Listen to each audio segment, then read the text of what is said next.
ಉಗ್ರ ರಾಣಾ ಈಗಾಗಲೇ ಎನ್ಐಎ ಕಚೇರಿಯಲ್ಲಿ ರಾಣಾ ವಿಚಾರಣೆಗೆ ಸಿದ್ಧತೆ ನಡೀತಾ ಇರುವಂತದ್ದು. ಹೆಜ್ಜೆ ಹೆಜ್ಜೆಗೂ ಕೂಡ ಹೆಚ್ಚಿನ ಪೊಲೀಸ್ ಭದ್ರತೆಯನ್ನ ನಿಯೋಜನೆ ಮಾಡಲಾಗಿದೆ. ಪಾಲಂ ಏರ್ಪೋರ್ಟ್ ಬಳಿ ಹೈ ಸೆಕ್ಯೂರಿಟಿ ಇದೆ, ಹೆಚ್ಚಿನ ಭದ್ರತೆಯ ನಿಯೋಜನೆಯನ್ನು ಅಲ್ಲಿ ಮಾಡಲಾಗಿರೋದು. ತಿಹಾರ್ ಜೈಲಲ್ಲಿ ರಾಣಾಗೆ ಈಗಾಗಲೇ ಸ್ಪೆಷಲ್ ಸೆಲ್ ಕೂಡ ರೆಡಿ ಆಗಿದೆ. ಜೈಲಲ್ಲೇ ವೈದ್ಯಕೀಯ ತಪಾಸಣೆ ನಡೆಸುವ ಸಾಧ್ಯತೆ ಇದೆ. ಈ ಹಿನ್ನೆಲೆ ಎಲ್ಲಾ ರೀತಿಯ ವ್ಯವಸ್ಥೆಯನ್ನು ಕೂಡ ಅಲ್ಲಿ ಮಾಡಿಕೊಳ್ಳಲಾಗಿದೆ. ಈಗ ಒಂದು ಕಡೆ ಪಾಲಂ ಏರ್ಪೋರ್ಟ್ ಅಲ್ಲಿ ಹೆಚ್ಚಿನ ಭದ್ರತೆ, ಮತ್ತೆ ತಿಹಾರ್ ಜೈಲಲ್ಲಿ ಹೆಚ್ಚಿನ ಭದ್ರತೆ ಇರುವಂತಹ ಒಂದು ಸ್ಪೆಷಲ್ ಸೆಲ್ ಕೂಡ ಈತನಿಗೆ. ಇನ್ನು ಕೋರ್ಟ್ ಆರ್ಡರ್ಸ್ಗೋಸ್ಕರ ಈಗ ವೇಟ್ ಮಾಡ್ತಾ ಇದ್ದಾರೆ ಸಿಬ್ಬಂದಿ. ಆರ್ಡರ್ಸ್ ಪಾಸ್ ಆಗ್ತಿದ್ದಂಗೆ ನೇರವಾಗಿ ಈತನನ್ನ ತಿಹಾರ್ ಜೈಲಿಗೆ ಶಿಫ್ಟ್ ಮಾಡುವಂತ ಕೆಲಸ ಆಗುತ್ತೆ.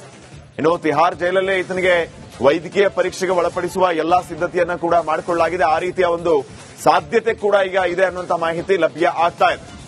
ಲಷ್ಕರ್ ಎ ತೊಯ್ಬಾ ಈತನ ಜೊತೆ ಯಾವ ರೀತಿ ಸಂಪರ್ಕದಲ್ಲಿತ್ತು, ಈತ ಯಾವ ರೀತಿ ಸಂಚನ ರೂಪಿಸಿದ್ದ, ಇನ್ನು ಹೆಡ್ಲಿ ಜೊತೆ ಯಾವಾಗ ಮಾತಾಡಿದ್ದ, ಎಷ್ಟು ಜೊತೆ ಎಷ್ಟು ಸರಿ ಈತ ಸಂಪರ್ಕಕ್ಕೆ ಬಂದಿದ್ದ, ಹೀಗೆ ಹತ್ತು ಕ್ವಶನ್ಗಳಿದೆ.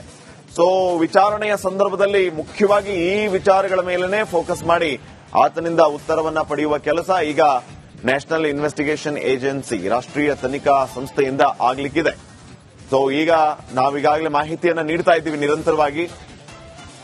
ಸದ್ಯ ಈ ರಾಣಾ ಏನಿದ್ದಾನೆ ಈತನನ್ನ ವಶಕ್ಕೆ ಪಡೆದು ಬಂಧನ ಪ್ರಕ್ರಿಯೆ ಇರುತ್ತೆ. ಆ ಅರೆಸ್ಟಿಂಗ್ ಪ್ರೊಸೆಸ್ 1 ಗಂಟೆಗೂ ಹೆಚ್ಚು ಕಾಲ ನಡೆಯುತ್ತೆ. ಆತನನ್ನ ಬಂಧಿಸಿದ ನಂತರ ನೇರವಾಗಿ ಆತನನ್ನ ವೈದ್ಯಕೀಯ ಪರೀಕ್ಷೆಗೆ ಒಳಪಡಿಸಲಾಗುತ್ತೆ. ಅದಾದ ಬಳಿಕ ವಿಚಾರಣೆ ಇತ್ಯಾದಿ ಇರುತ್ತೆ. ಸೊ ಈ ರೀತಿಯ ಒಂದು ಲಾಂಗ್ ಪ್ರೊಸೆಸ್ ಇದೆ. ಯಾವ ರೀತಿ ನಡೆಯುತ್ತೆ ಅನ್ನೋದ್ರ ಬಗ್ಗೆ ಎಲ್ಲರಲ್ಲೂ ಕೂಡ ಕುತೂಹಲ ಇದೆ.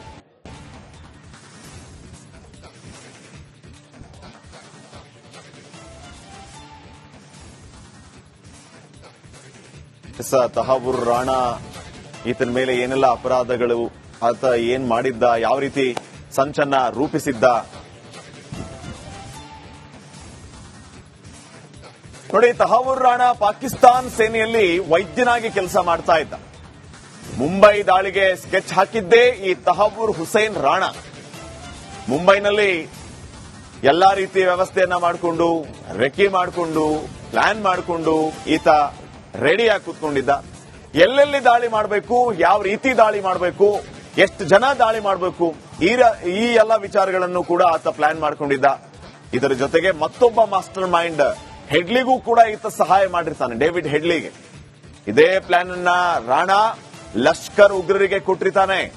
ಈ ರೀತಿ ಪ್ಲಾನ್ ಇದೆ ಅಂತ ಹೇಳಿ ಅದನ್ನ ಎಕ್ಸಿಕ್ಯೂಟ್ ಮಾಡೋದಕ್ಕೆ ಎಲ್ಇಟಿ ಮಾಹಿತಿಯನ್ನ ಕೊಟ್ಟಿರ್ತಾನೆ. ಇನ್ನು ಹಫೀಜ್ ಸೈಯದ್ ಆತ ಈ ಲಷ್ಕರ್ ಎ ತೊಯ್ಬಾದ ಸಂಸ್ಥಾಪಕ. ಸೊ ಆತನಿಗೆ ಎಲ್ಲಾ ರೀತಿಯ ಮಾಹಿತಿ ಕಲೆ ಹಾಕುವಂತ ಕೆಲಸ, ಜೊತೆಗೆ ಆತನಿಗೆ ಈ ಮೆಸೇಜ್ ಪಾಸ್ ಮಾಡುವಂತ ಕೆಲಸ ಆಗಿರುತ್ತೆ. ಈ ಸ್ಕೆಚ್ ಅನ್ನ ಆಧರಿಸಿ ಸಮುದ್ರ ಮಾರ್ಗದಿಂದ ಬಂದು ಮುಂಬೈ ಹೋಟೆಲ್ ಮೇಲೆ ದಾಳಿಯನ್ನ ಮಾಡ್ತಾರೆ. ಪಾಕ್ ಮೂಲದ 10 ಉಗ್ರರಿಂದ ಮುಂಬೈ ಮೇಲೆ ಸಡನ್ ದಾಳಿ ಆಗುತ್ತೆ. ತಾಜ್ ಹೋಟೆಲ್, ಒಬರಾಯ್ ಹೋಟೆಲ್ ಮೇಲೆ ಇವರು ದಾಳಿಯನ್ನ ನಡೆಸ್ತಾರೆ. 2009ರಲ್ಲಿ ರಾಣಾ ಶಿಕಾಗೋದಲ್ಲಿ ಅರೆಸ್ಟ್ ಆಗ್ತಾನೆ. 2008ರಲ್ಲಿ ಈ ದಾಳಿ ನಡೆಯುತ್ತೆ.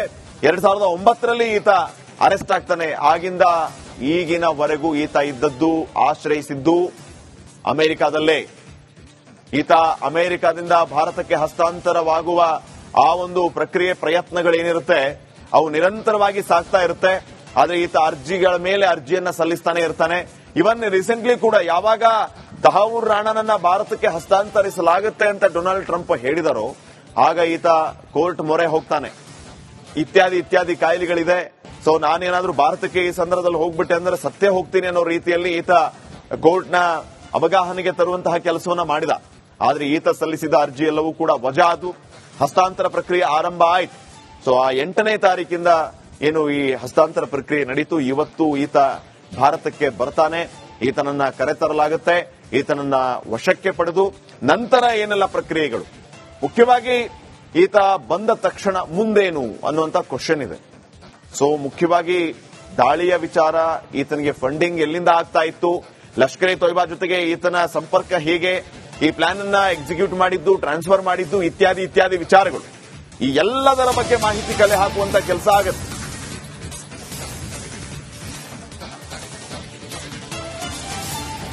ಸಂಜೆ 6 ಗಂಟೆಯಿಂದ 7 ಗಂಟೆ ನಡುವೆ ಎನ್ಐಎ ಕಚೇರಿಗೆ ಈತನನ್ನ ಕರೆತರುವ ಸಾಧ್ಯತೆ.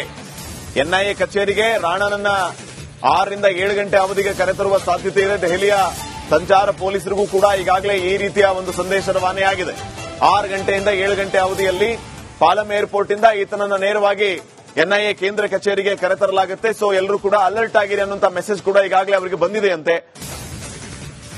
ಉಗ್ರ ರಾಣಾ ಈಗಾಗಲೇ ಎನ್ಐಎ ಕಚೇರಿಯಲ್ಲಿ ರಾಣಾ ವಿಚಾರಣೆಗೆ ಸಿದ್ಧತೆ ನಡೀತಾ ಇರುವಂತದ್ದು. ಹೆಜ್ಜೆ ಹೆಜ್ಜೆಗೂ ಕೂಡ ಹೆಚ್ಚಿನ ಪೊಲೀಸ್ ಭದ್ರತೆಯನ್ನ ನಿಯೋಜನೆ ಮಾಡಲಾಗಿದೆ. ಪಾಲಂ ಏರ್ಪೋರ್ಟ್ ಬಳಿ ಹೈ ಸೆಕ್ಯೂರಿಟಿ ಇದೆ. ಹೆಚ್ಚಿನ ಭದ್ರತೆಯ ನಿಯೋಜನೆಯನ್ನು ಅಲ್ಲಿ ಮಾಡಲಾಗಿರೋದು. ತಿಹಾರ್ ಜೈಲಲ್ಲಿ ರಾಣಾಗೆ ಈಗಾಗಲೇ ಸ್ಪೆಷಲ್ ಸೆಲ್ ಕೂಡ ರೆಡಿ ಆಗಿದೆ. ಜೈಲಲ್ಲೇ ವೈದ್ಯಕೀಯ ತಪಾಸಣೆ ನಡೆಸುವ ಸಾಧ್ಯತೆ ಇದೆ. ಈ ಹಿನ್ನೆಲೆ ಎಲ್ಲಾ ರೀತಿಯ ವ್ಯವಸ್ಥೆಯನ್ನು ಕೂಡ ಅಲ್ಲಿ ಮಾಡಿಕೊಳ್ಳಲಾಗಿದೆ. ಈಗ ಒಂದು ಕಡೆ ಪಾಲಂ ಏರ್ಪೋರ್ಟ್ ಅಲ್ಲಿ ಹೆಚ್ಚಿನ ಭದ್ರತೆ, ಮತ್ತೆ ತಿಹಾರ್ ಜೈಲಲ್ಲಿ ಹೆಚ್ಚಿನ ಭದ್ರತೆ ಇರುವಂತಹ ಒಂದು ಸ್ಪೆಷಲ್ ಸೆಲ್ ಕೂಡ ಈತನಿಗೆ. ಇನ್ನು ಕೋರ್ಟ್ ಆರ್ಡರ್ಸ್ಗೋಸ್ಕರ ಈಗ ವೇಟ್ ಮಾಡ್ತಾ ಇದ್ದಾರೆ ಸಿಬ್ಬಂದಿ. ಆರ್ಡರ್ಸ್ ಪಾಸ್ ಆಗ್ತಿದ್ದಂಗೆ ನೇರವಾಗಿ ಈತನನ್ನ ತಿಹಾರ್ ಜೈಲಿಗೆ ಶಿಫ್ಟ್ ಮಾಡುವಂತ ಕೆಲಸ ಆಗುತ್ತೆ. ಇನ್ನು ತಿಹಾರ್ ಜೈಲಲ್ಲೇ ಈತನಿಗೆ ವೈದ್ಯಕೀಯ ಪರೀಕ್ಷೆಗೆ ಒಳಪಡಿಸುವ ಎಲ್ಲಾ ಸಿದ್ಧತೆಯನ್ನ ಕೂಡ ಮಾಡಿಕೊಳ್ಳಲಾಗಿದೆ. ಆ ರೀತಿಯ ಒಂದು ಸಾಧ್ಯತೆ ಕೂಡ ಈಗ ಇದೆ ಅನ್ನುವಂತ ಮಾಹಿತಿ ಲಭ್ಯ ಆಗ್ತಾ ಇದೆ. ಲಷ್ಕರ್ ಎ ತೊಯ್ಬಾ ಈತನ ಜೊತೆ ಯಾವ ರೀತಿ ಸಂಪರ್ಕದಲ್ಲಿತ್ತು, ಈತ ಯಾವ ರೀತಿ ಸಂಚನ್ನ ರೂಪಿಸಿದ್ದ, ಇನ್ನು ಹೆಡ್ಲಿ ಜೊತೆ ಯಾವಾಗ ಮಾತಾಡಿದ್ದ, ಎಷ್ಟು ಜೊತೆ ಎಷ್ಟು ಸರಿ ಈತ ಸಂಪರ್ಕಕ್ಕೆ ಬಂದಿದ್ದ, ಹೀಗೆ 10 ಹಲವು ಕ್ವಶನ್ಗಳಿದೆ.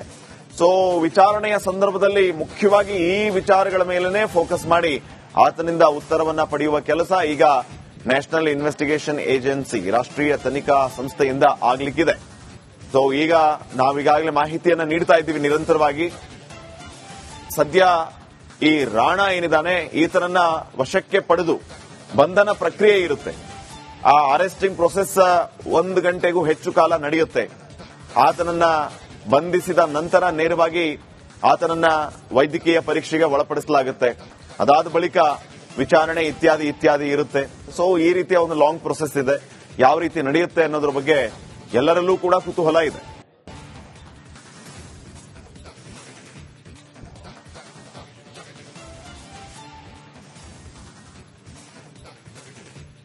ತಹಾವೂರ್ ರಾಣಾ ಈತನ ಮೇಲೆ ಏನೆಲ್ಲ ಅಪರಾಧಗಳು, ಆತ ಏನ್ ಮಾಡಿದ್ದ, ಯಾವ ರೀತಿ ಸಂಚನ್ನ ರೂಪಿಸಿದ್ದ ನೋಡಿ. ತಹಾವೂರ್ ರಾಣಾ ಪಾಕಿಸ್ತಾನ್ ಸೇನೆಯಲ್ಲಿ ವೈದ್ಯನಾಗಿ ಕೆಲಸ ಮಾಡ್ತಾ ಇದ್ದ. ಮುಂಬೈ ದಾಳಿಗೆ ಸ್ಕೆಚ್ ಹಾಕಿದ್ದೇ ಈ ತಹಾವೂರ್ ಹುಸೇನ್ ರಾಣಾ.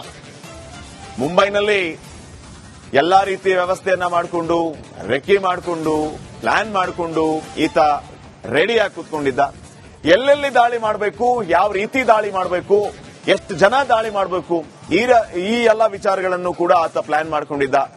ಇದರ ಜೊತೆಗೆ ಮತ್ತೊಬ್ಬ ಮಾಸ್ಟರ್ ಮೈಂಡ್ ಹೆಡ್ಲಿಗೂ ಕೂಡ ಈತ ಸಹಾಯ ಮಾಡಿರ್ತಾನೆ, ಡೇವಿಡ್ ಹೆಡ್ಲಿಗೆ. ಇದೇ ಪ್ಲಾನ್ ಅನ್ನ ರಾಣಾ ಲಷ್ಕರ್ ಉಗ್ರರಿಗೆ ಕೊಟ್ಟಿರ್ತಾನೆ. ಈ ರೀತಿ ಪ್ಲಾನ್ ಇದೆ ಅಂತ ಹೇಳಿ ಅದನ್ನ ಎಕ್ಸಿಕ್ಯೂಟ್ ಮಾಡೋದಕ್ಕೆ ಎಲ್ಇಟಿ ಮಾಹಿತಿಯನ್ನ ಕೊಟ್ಟಿರ್ತಾನೆ. ಇನ್ನು ಹಫೀಜ್ ಸೈಯದ್ ಆತ ಈ ಲಷ್ಕರ್ ಎ ತೊಯ್ಬಾದ ಸಂಸ್ಥಾಪಕ. ಸೊ ಆತನಿಗೆ ಎಲ್ಲಾ ರೀತಿಯ ಮಾಹಿತಿ ಕಲೆ ಹಾಕುವಂತ ಕೆಲಸ, ಜೊತೆಗೆ ಆತನಿಗೆ ಈ ಮೆಸೇಜ್ ಪಾಸ್ ಮಾಡುವಂತ ಕೆಲಸ ಆಗಿರುತ್ತೆ. ಈ ಸ್ಕೆಚ್ ಅನ್ನ ಆಧರಿಸಿ ಸಮುದ್ರ ಮಾರ್ಗದಿಂದ ಬಂದು ಮುಂಬೈ ಹೋಟೆಲ್ ಮೇಲೆ ದಾಳಿಯನ್ನ ಮಾಡ್ತಾರೆ. ಪಾಕ್ ಮೂಲದ 10 ಉಗ್ರರಿಂದ ಮುಂಬೈ ಮೇಲೆ ಸಡನ್ ದಾಳಿ ಆಗುತ್ತೆ. ತಾಜ್ ಹೋಟೆಲ್, ಒಬರಾಯ್ ಹೋಟೆಲ್ ಮೇಲೆ ಇವರು ದಾಳಿಯನ್ನ ನಡೆಸ್ತಾರೆ. 2009ರಲ್ಲಿ ರಾಣಾ ಶಿಕಾಗೋದಲ್ಲಿ ಅರೆಸ್ಟ್ ಆಗ್ತಾನೆ. 2008ರಲ್ಲಿ ಈ ದಾಳಿ ನಡೆಯುತ್ತೆ. 2009ರಲ್ಲಿ ಈತ ಅರೆಸ್ಟ್ ಆಗ್ತಾನೆ. ಆಗಿಂದ ಈಗಿನವರೆಗೂ ಈತ ಇದ್ದದ್ದು, ಆಶ್ರಯಿಸಿದ್ದು ಅಮೆರಿಕಾದಲ್ಲೇ. ಈತ ಅಮೆರಿಕಾದಿಂದ ಭಾರತಕ್ಕೆ ಹಸ್ತಾಂತರವಾಗುವ ಆ ಒಂದು ಪ್ರಕ್ರಿಯೆ, ಪ್ರಯತ್ನಗಳೇನಿರುತ್ತೆ ಅವು ನಿರಂತರವಾಗಿ ಸಾಗ್ತಾ ಇರುತ್ತೆ. ಆದ್ರೆ ಈತ ಅರ್ಜಿಗಳ ಮೇಲೆ ಅರ್ಜಿಯನ್ನ ಸಲ್ಲಿಸ್ತಾನೆ ಇರ್ತಾನೆ. ಇವನ್ ರೀಸೆಂಟ್ಲಿ ಕೂಡ ಯಾವಾಗ ತಹಾವೂರ್ ರಾಣಾನನ್ನ ಭಾರತಕ್ಕೆ ಹಸ್ತಾಂತರಿಸಲಾಗುತ್ತೆ ಅಂತ ಡೊನಾಲ್ಡ್ ಟ್ರಂಪ್ ಹೇಳಿದರೋ ಆಗ ಈತ ಕೋರ್ಟ್ ಮೊರೆ ಹೋಗ್ತಾನೆ. ಇತ್ಯಾದಿ ಕಾಯಿಲೆಗಳಿದೆ. ಸೊ ನಾನೇನಾದ್ರೂ ಭಾರತಕ್ಕೆ ಈ ಸಂದರ್ಭದಲ್ಲಿ ಹೋಗ್ಬಿಟ್ಟೆ ಅಂದ್ರೆ ಸತ್ತೇ ಹೋಗ್ತೀನಿ ಅನ್ನೋ ರೀತಿಯಲ್ಲಿ ಈತ ಕೋರ್ಟ್ನ ಅವಗಾಹನೆಗೆ ತರುವಂತಹ ಕೆಲಸವನ್ನ ಮಾಡಿದ.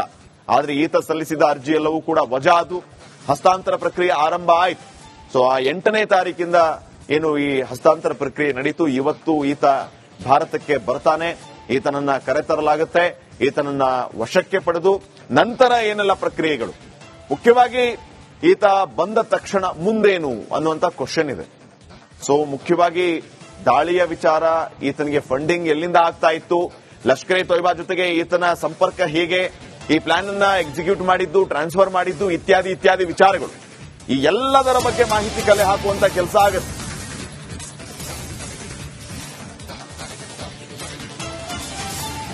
ಸಂಜೆ 6 ಗಂಟೆಯಿಂದ 7 ಗಂಟೆ ನಡುವೆ ಎನ್ಐಎ ಕಚೇರಿಗೆ ಈತನನ್ನ ಕರೆತರುವ ಸಾಧ್ಯತೆ.